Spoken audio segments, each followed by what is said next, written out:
Ai, ai. Oi, eu sou o Josão, sou vascaíno, dá pra ver aqui pela camisa, mas eu vou tentar fazer essa análise desse jogo de Vasco e Flamengo hoje da forma menos clubista possível. Vê aí se eu vou conseguir ou não. É o seguinte, rapaziada, principal clássico do Rio de Janeiro, indiscutivelmente, hoje rolando, e o Flamengo tinha esse time aqui escalado. O que chama a atenção nesse time aqui, pelo menos pra mim, é a entrada do camisa, cadê? 11...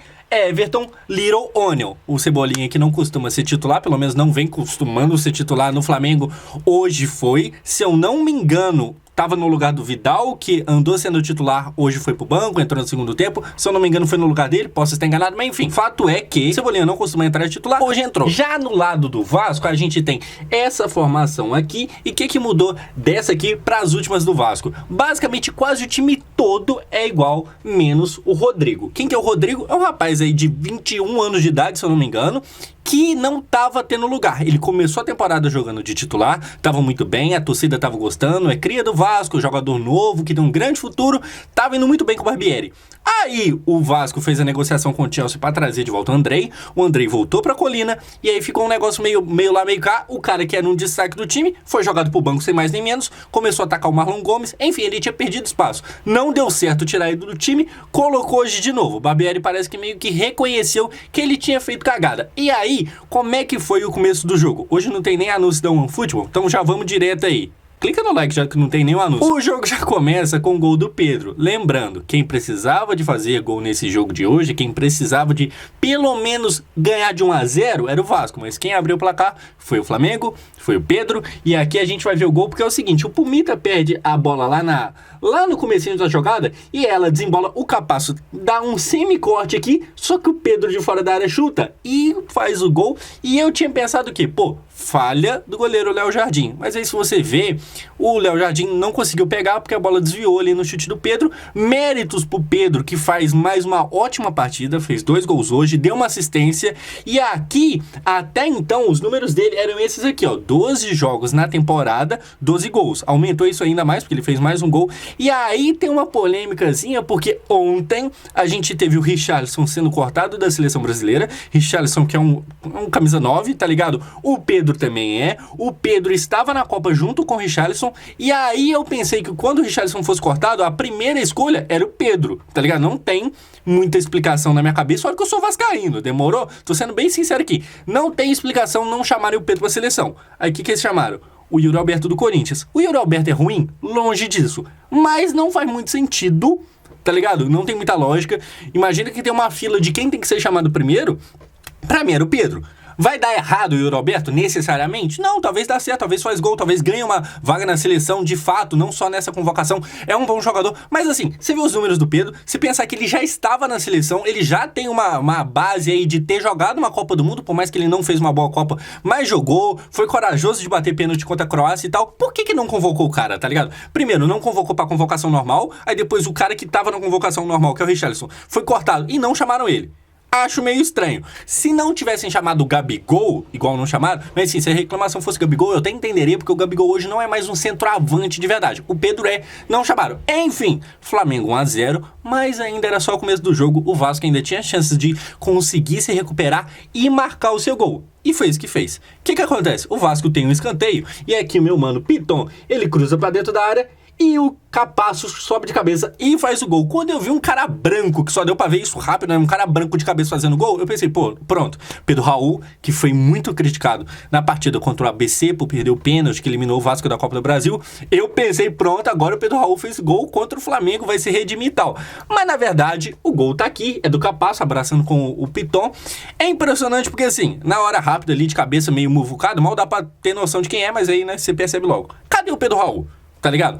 O Capasso dá uma leve redimida, porque pra quem não lembra, no primeiro jogo contra o Flamengo, ele entregou um gol de uma forma bizonha no pé do Pedro. Aí hoje ele vai e faz um gol, principalmente porque ele é zagueiro, não é muita responsabilidade de zagueiro fazer gol, mas hoje ele fez o dele. Pensei que tinha sido o Pedro Raul, talvez até seria bom pra moral do Pedro Raul. Pedro Raul não foi capaz de fazer, que bom, Capasso fez e tal. Só que ele deu uma outra cagada depois, de novo. Eu vou comentar o que eu acho sobre ele, sobre a atuação dele, sobre o que ele vem jogando no Vasco, mais pra frente, continua assistindo aí.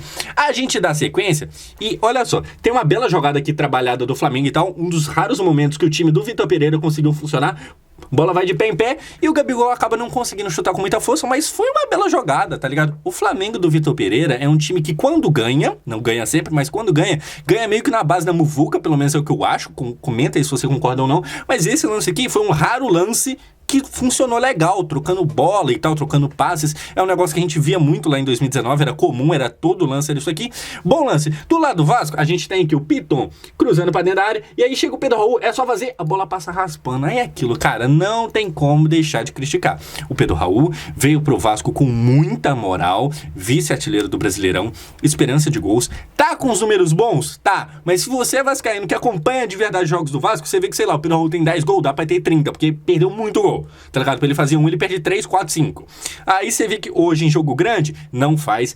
Tem oportunidade, porque uma coisa é o cara nem receber bola e aí não tem como ele fazer sendo uma camisa 9, tá ligado? Mas não, ele recebe e não faz.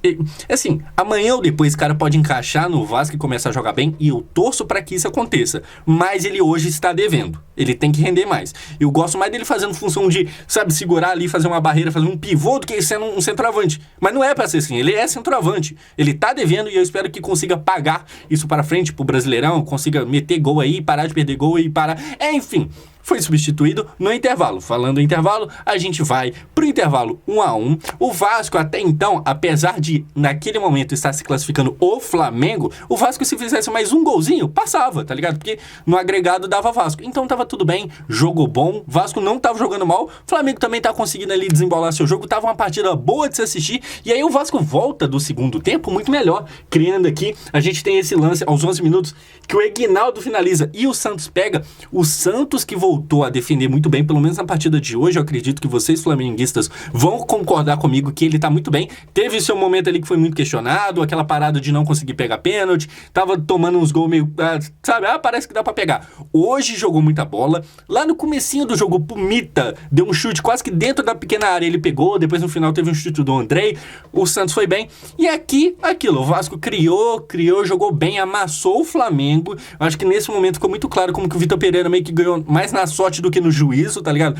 O Vasco só faltou competência pra definir a jogada, mas criou várias jogadas, e aqui o Eguinaldo, porque o Vasco também não tem um reserva centroavante mesmo, a gente tem o Pedro Raul perdendo gol, e é só, não tem ninguém no banco, aí improvisa jogador que não é centroavante, de centroavante, mas dando sequência.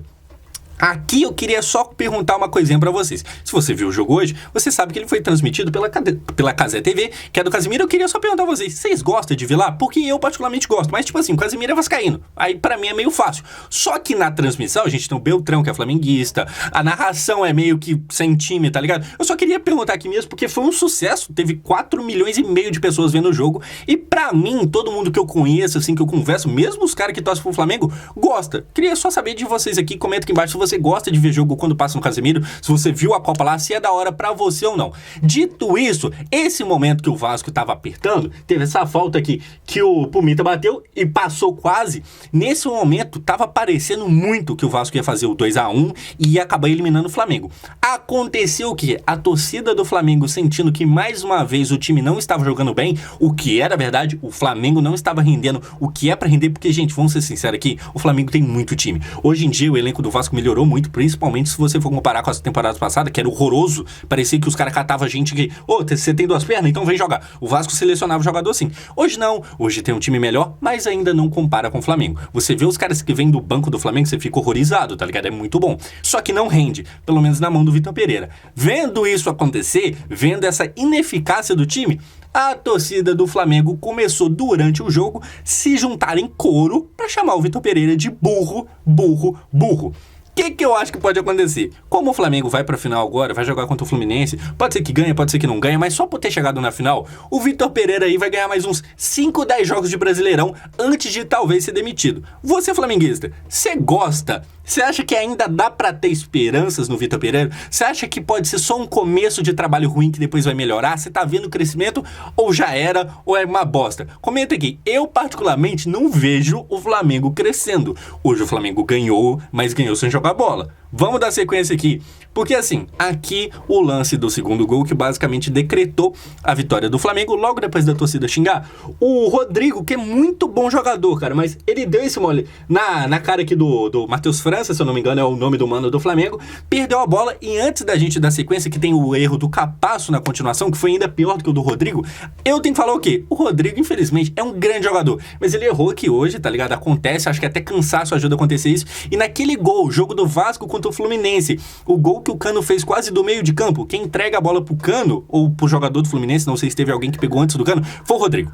O Rodrigo parece que chega no final do jogo, ele dá uma cansadinha, talvez por correr muito, porque ele corre, ele começa a errar um pouco. Agora, pior do que isso, ele tenta recuperar aqui, e aqui o Capasso, que tinha feito gol, faz um pênalti de burro. O que eu queria falar? O Capasso é um jogador daqueles que tem muita vontade, pouco juízo, pouco inteligência. Isso aqui é pênalti de burro, tá ligado? Não, é burrice fazer isso, é burrice. E aí, pênalti, com pênalti, gol do Pedro, a cobrança aqui, o Pedro vai pra bola, olha, olhou o Léo Jardim, que também é alérgico a defender, bateu, gol tá lá, mais um do Pedro, e ainda o Pedro de novo, dá uma assistência no finalzinho, meio malandra, pro Ayrton Lucas, que tudo bem, tá ligado? Vitória do Flamengo, o Flamengo não jogou bem, mas ganhou, acontece, o Pedro tá muito bem, eu acho que merecia um lugar na seleção, e o Roberto não é ruim, mas eu acho que merecia. O Vitor Pereira ganhou, mais na sorte do que no juízo, e o Vasco fica um alerta, porque, né, pô, não ganhou, mas tá jogando legalzinho, tá ligado? Tem que ver se no Brasileirão vai começar a apresentar resultado, porque não basta jogar bem se não ganhar, tá ligado? Senão nós volta pra Série B, porque jogar bem e não fazer gol não adianta nada. Esse foi o vídeo, comenta aí o que você concorda, o que você discorda de mim. Se eu falei alguma besteirinha, sinta-se à vontade pra trocar uma ideia aqui comigo nos comentários, demorou? Eu sou o Josão, muito obrigado por assistir, pessoal. Fui.